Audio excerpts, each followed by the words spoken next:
René Vivien, télé, rebonjour, ça faisait un petit temps maintenant que nous n'avions pas retrouvé René Vivien et pour cause, les nouvelles de René Vivien sont très rares, mais de qualité, c'est toujours de la belle qualité. Et là donc j'ai trouvé sur internet, à la magie, grâce à la magie du web, les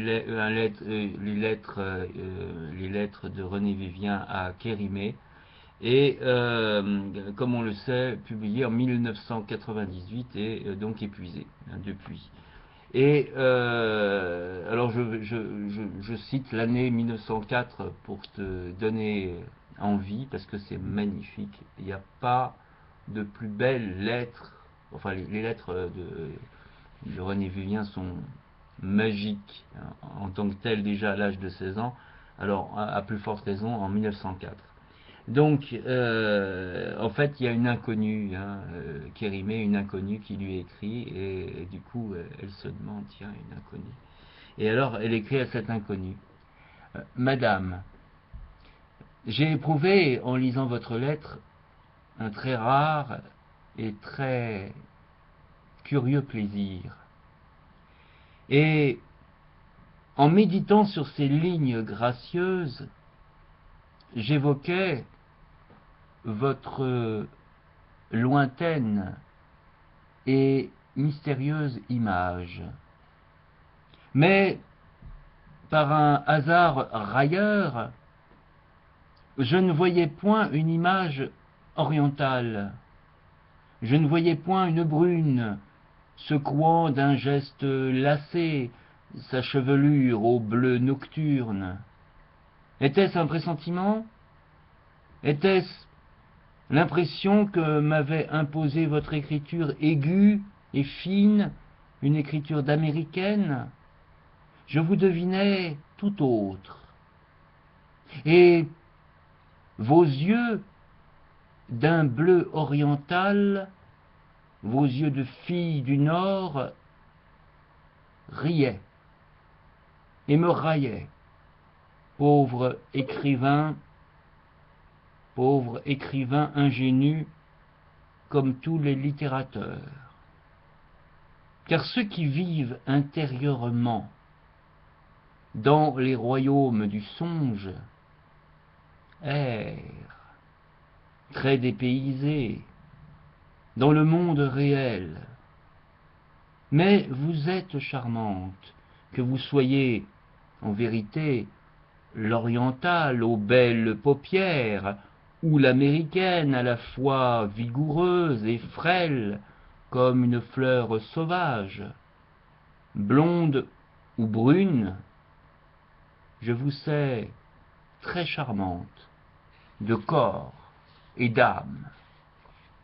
Ce sera pour moi une joie étrange d'échanger, une joie étrange. Non, non, je reprends.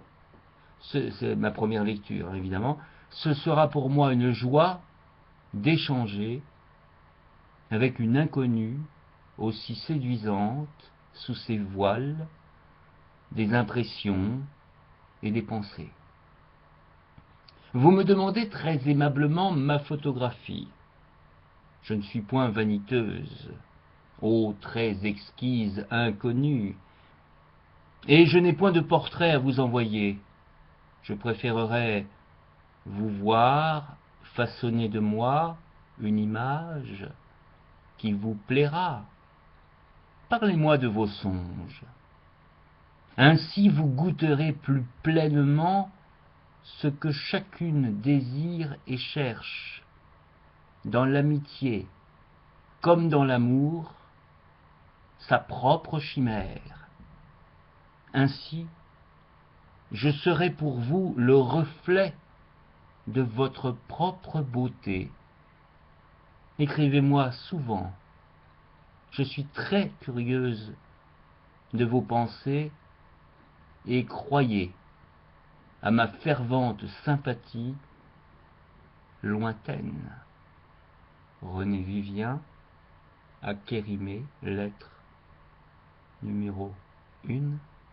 Ici donc, collecté, je pense, hein. En tout cas présenté par Jean Leproux, pour l'édition de 1998.